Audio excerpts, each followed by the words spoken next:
Competitive ఫీల్డ్‌లో comparisons ఎక్కువగా కనిపిస్తూ ఉంటాయి. దట్టు క్రియేటివ్ ఫీల్డ్‌లో ఇంకా ఎక్కువగా కనిపిస్తూ ఉంటాయి. సినిమా అనేది ఒక క్రియేటివ్ వరల్డ్. అక్కడ ఎవరి ఆలోచనలు, ఎవరి ఆలోచన పరిధులు, ఎవరి క్రియేటివిటీ వాళ్ళు చూపించుకునే అవకాశం ఉంటుంది. అట్లా క్రియేటివిటీ చూపిస్తున్నప్పుడు ఆటోమేటిక్‌గా ఒకళ్ళ క్రియేటివిటీకి సంబంధించి ఇంకొకళ్ళ క్రియేటివిటీకి మధ్య పోలికలు పెట్టడం అనేది కామన్‌గా చూస్తూ ఉంటాం. కానీ కొన్ని విషయాల్లో పోలికలు అవసరం అనుకోవచ్చు, లేదా కొన్ని విషయాలు అనవసరం అనుకోవచ్చు. బట్ మ్యాచింగ్ అనేది మాత్రం ఇక్కడ అవసరం లేని విషయం. ఇప్పుడు ప్రస్తుతం 'పుష్ప 2'కి సంబంధించి 'శ్రీలీల వర్సెస్ సమంత' అంటూ కొంతమంది మాట్లాడుతూ ఉన్నారు. శ్రీలీల సమంతను మ్యాచ్ చేయగలదా?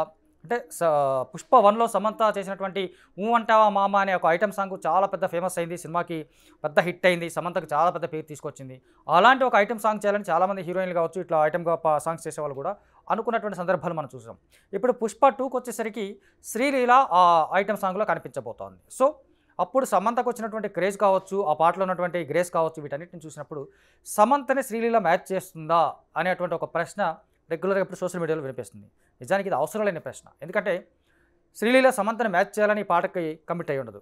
సమంతని మ్యాచ్ చేయాలని చెప్పేసి తను ఈ పాటకి స్టెప్స్ నేర్చుకొని ఉండదు. సమంతని మ్యాచ్ చేయాలని చెప్పేసి తన కాస్ట్యూమ్స్ సెలెక్ట్ చేసుకొని ఉండదు. జస్ట్ ఈ పాటకు సంబంధించి తనకేమి ఏ మేరకు కమిట్ అయిందో, అంటే తన డాన్స్ కావచ్చు, కాస్ట్యూమ్స్ కావచ్చు, తన ఈ పాటకు సంబంధించినటువంటి మూమెంట్స్ కావచ్చు, వీటి వరకే తను ఆలోచిస్తుంది. సమంతని మ్యాచ్ చేయాలనేటువంటి ఒక ఆలోచన శ్రీలీలకే కాదు, ఇంకెవరికి ఉన్నా సరే వాళ్ళ కెరీర్ అక్కడ ఆగిపోతుంది అనేది వాస్తవం. నిజానికి చూసుకుంటే సమంతకు అప్పుడు ఎందుకు అంత క్రేజ్ వచ్చింది అని కూడా మనం ఇక్కడ ప్రశ్నించుకోవాల్సి ఉంటుంది. సమంత ఆ పాట చేసిన టైంకి అతను విడాకులయ్యింది. అది దేశవ్యాప్తంగా పెద్ద హాట్ టాపిక్ మనకప్పుడు. సమంత విడాకులు అనేది ఆ టైంలో సమంత నాగచైతన్య విడాకులు అనేది చాలా దేశవ్యాప్తంగా పెద్ద హాట్ టాపిక్గా ఉంది. తను బాగా డిప్రెషన్‌లో కనిపిస్తున్నటువంటి సందర్భం. బయటకు రావట్లేదు, మీడియా వాళ్ళతో ఇంటరాక్ట్ అవ్వట్లేదు.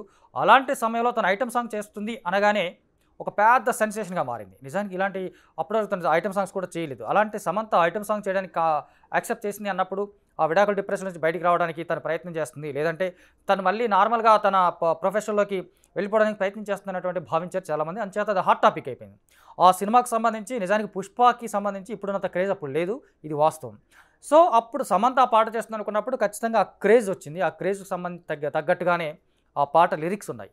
ఆ పాట లిరిక్స్ మాక్సిమం మగవాళ్ళని టార్గెట్ చేస్తూ కనిపించడం, మగవాళ్ళ బుద్ధిని, వంకర బుద్ధి అని చెప్పేటువంటి పాట కాబట్టి, ఆబ్వియస్‌గా తనకు విడాకులు అయింది కాబట్టి అది సమంతకి బాగా కనెక్ట్ అయింది.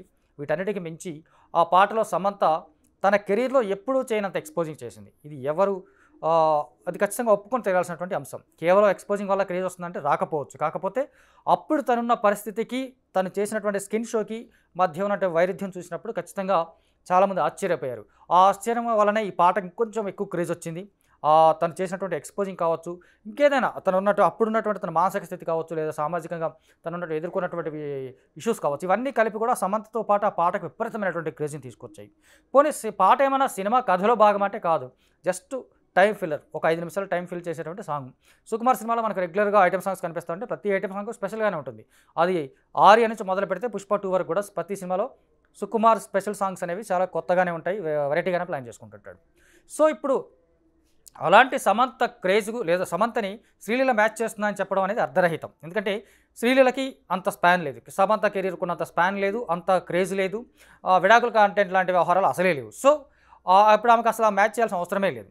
ఇక్కడ చూస్తే శ్రీలీల గొప్ప డాన్సర్. వాస్తవంగా ఆ పిల్ల గురించి ఏం చెప్పినా సరే రెగ్యులర్‌గా మనకు శ్రీలీల అనగానే డాన్సులు ఇమ్మీడియేట్‌గా గుర్తొస్తూ ఉంటాయి. ఇటు అల్లు అర్జున్ సూపర్ డాన్సర్. వీళ్ళిద్దరి కాంబినేషన్‌లో ఒక డాన్స్ పడింది అంటే ఆ థియేటర్ దద్దరిల్లిపోతుంది అనేది మాత్రమే చాలామంది ఆలోచిస్తున్నారు తప్ప, కొద్దిమంది మాత్రమే శ్రీలీల సమంతని మ్యాచ్ చేస్తుందని చెప్పడం అనేది ఖచ్చితంగా అది అర్ధరహితం.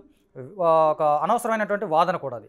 శ్రీలీలకు సంబంధించి చూసుకుంటే ఈమె అద్భుతమైన డాన్సర్. ఇటు చాలామంది హీరోలు ఇప్పటిదాకా తనతో చేసినటువంటి హీరోలు కూడా తన డాన్సులు తనతో పాటు పోటీ పడలేకపోయాం. మహేష్ బాబు లాంటి సూపర్ స్టార్ ఈ అమ్మాయి అమ్మో అనేసి అనడము. కానీ అల్లు అర్జున్, ఎన్టీఆర్, రామ్ చరణ్ ఇలాంటి ఒక టాప్ డాన్సర్స్ ఉంటే కనుక ఆ అమ్మాయికి కూడా అంత ఈజీ ఏం కాదు. సో తనకు కూడా ఒక కాంపిటీషన్. ఆ కాంపిటీషన్‌లో తన స్కిల్ బయట పెట్టుకునే అవకాశం ఉంటుంది. ఈ మేరకే తను ఆలోచిస్తుంది తప్ప సమంతని నేను మ్యాచ్ చేస్తానా లేదా, సమంత అంత స్థాయికి ఈ పాట వెళ్తుందా లేదా, అది అవసరం లేని విషయం. తనకు కావచ్చు, అంటే మేకర్స్ కావచ్చు. మేకర్స్ ఏం ఆలోచించి ఆ పాటకి తనని తీసుకున్నారనేది వాళ్ళకి మాత్రమే తెలుసు. సో ఈ పాట ఈ సినిమాకి ఎంత ప్లస్ అవుతుంది, ఆ పాట శ్రీలీల కెరీర్‌కి ఎంత ప్లస్ అవుతుంది, లేదంటే ఈ పాట 'ఊ అంటావా మావలాగా' హైలైట్ అవుతుందా సినిమాలో, ఇంతవరకే ఆలోచిస్తారు తప్ప ఒకరినొకరు మ్యాచ్ చేసుకోవాల్సిందే అనే కైండ్ ఆఫ్ ఆలోచన మాత్రం వీళ్ళెవరికీ ఉండుండదు. ఇప్పుడు చాలామంది చూసేది ఏంటంటే ఇప్పుడు ఈ పాట ఎప్పుడైతే ఈ శ్రీలీల ఐటెమ్ సాంగ్ కోసం, ఎందుకంటే ట్రైలర్‌లోనే తనకి 2 షాట్స్ కట్ చేశారు తనకి. శ్రీలీలకు ఉన్నటువంటి ఇమేజ్‌కి నిజానికి అంత అవసరం లేదు. ఒక షాట్ వేసుకుంటే ఒక ఒక ఒక ఫ్రేమ్ పడితే సరిపోతుంది అనుకున్న టైంలో తనకు సోలో ఫ్రేము, అల్లు అర్జున్తో ఫ్రేమ్ రెండు పట్టం అనేది ఈ పాట మీద ఒక హైప్ పెంచుకోవచ్చు, అంచనాలు పెట్టుకోవచ్చు అనే ఒక ఇండైరెక్ట్ హింట్ మనకు మేకర్స్ ఇచ్చారు. దానికి సంబంధించి రిలీజ్ ముందు ఒక లిరికల్ సాంగ్ ఇలాగా కానీ వచ్చి ఆ లిరికల్ సాంగ్లో హుక్ లైన్స్, హుక్ డ్యాన్స్ అట్లాంటివి ఉంటే కనుక ఖచ్చితంగా ఒక తిరుగులేని క్రేజ్ వస్తుంది. ఆబ్వియస్గా సమంత గురించి మర్చిపోతారు. సో శ్రీలీల వర్సెస్ సమంత లేదా సమంత వర్సెస్ శ్రీలీల సమంతను మ్యాచ్ చేస్తుందా? ఇవన్నీ అర్ధరహితమైనటువంటి వాదనలు, విషయాలు. ఈ పాటకు సంబంధించి శ్రీలీల ఈ సినిమాకి సంబంధించి ఎంతవరకు ప్లస్ అవుతుంది అనేది మాత్రమే పాయింట్ అవుతుంది.